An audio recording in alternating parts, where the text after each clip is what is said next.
الحمد لله وحده والصلاة والسلام على من لا نبي بعده أما بعد فأعوذ بالله من الشيطان الرجيم بسم الله الرحمن الرحيم وقال الله تبارك وتعالى في القرآن المجيد والفرقان الحميد إنما يخشى الله من عباده العلماء وقال النبي صلى الله عليه وسلم العلماء ورثة الأنبياء أو كما قال عليه الصلاة والسلام صدق الله العظيم وصدق رسوله النبي الكريم ونحن على ذلك لمن الشاهدين والشاكرين والحمد لله رب العالمين. میرے واجب القدر احترام استاد اکرام اور جامعہ دار الاسلام کے چمکتے دھمکتے بلبلوں، السلام علیکم ورحمۃ اللہ وبرکاتہ. میں اپنے تقریر کے موضوع کو خیرات کی وادیوں سے نکال کر لفظوں کا جامع پہنا کر آپ کے دل میں اتار کر دلوں کی بنجر زمین کو سیراب کرنا چاہتا ہوں، جس کا عنوان ہے دینی مدارس کی اہمیت و ضرورت اور دینی مدارس کا کردار. اگر یہ مساجد مدارس نہ ہوتے، اگر یہ مساجد مدارس نہ ہوتے، جہاں میں کہیں بھی مسلمان نہ ہوتے، اگر راہ دکھاتے نہ اہل مدارس، جبینوں میں سجدے ترکتے ہی. اس امت کی رہنمائی کے لیے جو پہلا مدرسہ قائم ہوا وہ غار ہیرا تھا. اس کے پہلے استاد اللہ تھے، اس کے پہلے شاگرد محمد مصطفیٰ صلی اللہ علیہ وسلم تھے، اس کا واسطہ جبرائیل امین تھے. پہلی کتاب قرآن کریم تھی. مدرسے کے بارے میں لوگوں کا خیال ہے ایک خوبصورت عمدہ عمارت کا نام مدرسہ ہے اور شاندار اور پرکشش درسگاہوں کا نام مدرسہ ہے.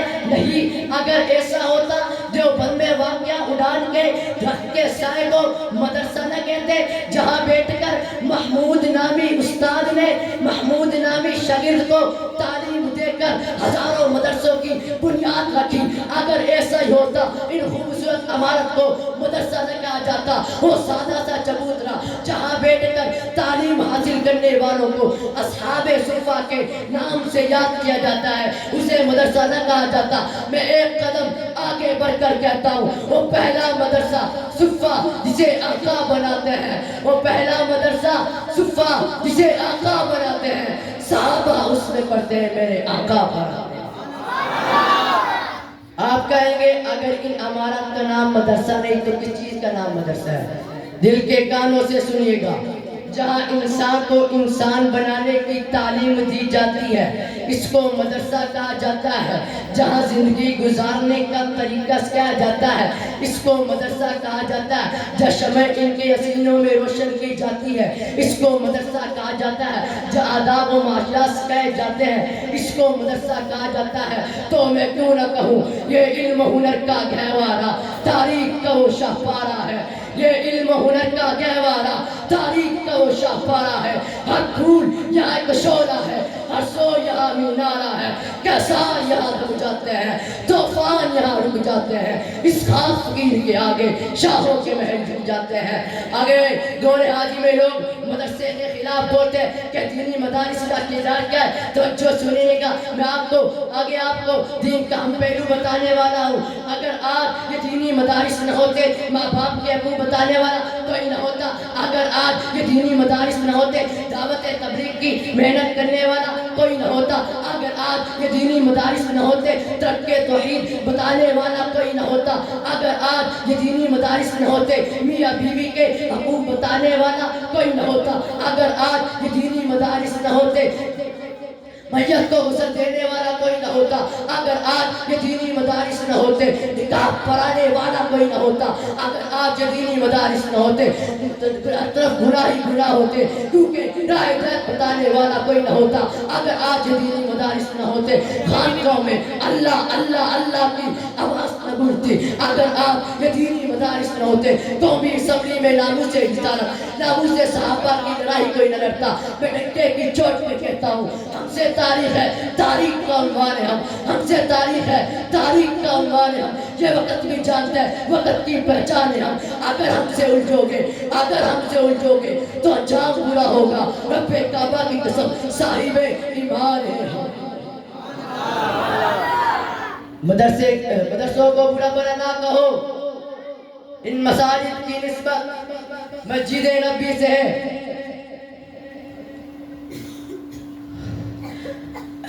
والدین اپنے چھوٹے سے بچے کو مدرسے میں پڑھنے کے لیے چھوڑ دیتے ہیں، مدرسے والے اپنی راتوں کو نیندوں کو گوا کر اس بچے کو حافظ، عالم، مفتی، دین کے رہنما بناتے ہیں۔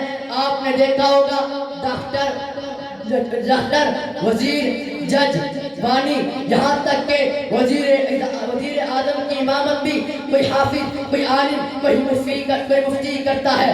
اللہ کا نظام ہے، 20 سال پڑھائی کر کے ڈگری حاصل کرنے والے 2 سال میں حافظ بننے والے کے انتظار میں کھڑا رہتا ہے۔ کب مولانا صاحب آئیں گے، کب نماز پڑھائیں گے، کب حافظ صاحب آئیں گے، کب نماز پڑھائیں گے، کب مفتی صاحب آئیں گے، کب نماز پڑھائیں گے۔ آگے میں آپ کو ایک بتانے والا ہوں، ان مساجد کی نسبت مسجد نبی سے ہے، ان میں پڑھنے والوں کی نسبت، ان میں پڑھنے والوں کی نسبت صحابہ اکرام سے، ان میں پڑھانے والوں کی نسبت میرے نبی سے۔ قرآن میں اللہ تعالیٰ ارشاد فرماتا ہے، اولئک علی ھدی من ربہم واولئک هم المفلحون۔ صحابہ کون صحابہ؟ ڈیرہ اختر حسین والوں، اولئک هم الراشدون۔ صحابہ کون صحابہ؟ اولئک هم الفائزون۔ صحابہ کون صحابہ؟ قد افلح المؤمنون۔ صحابہ کون صحابہ؟ رضی اللہ عنہم ورضوا عن۔ صحابہ ذرا بولو، صحابہ کون صحابہ؟ قرآن کی آیت میں صحابہ کی تعریف کر رہا ہے، اور آج بھی ہر باطل کے مقابلے کے لیے تیار کفر کر رہے ہیں، کفر بدن سماج رہا ہے دنیا کے سامنے، چھوڑ رہا ہے کفر بدن سماج رہا ہے دنیا کے سامنے، جھنجھوڑ رہا ہے، پھٹکار رہا ہے، دلغار رہا ہے۔ دعوت فکر دینے والے کون ہے؟ میرے اکابرین۔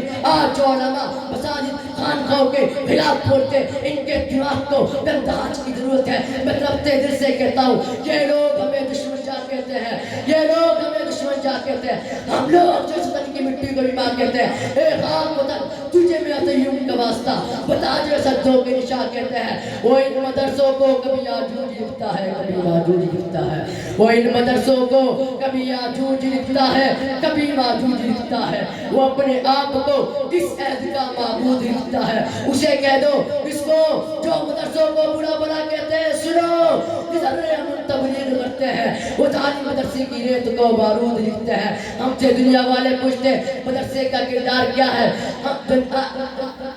ہم دن برس رہے ہیں انوار مدرسوں میں، آ کر تو دیکھئے ایک بار مدرسوں میں، پر محبت کا ادار مدرسوں میں، کفتار مدرسوں میں، کردار مدرسوں میں، وما علینا الا البلاغ۔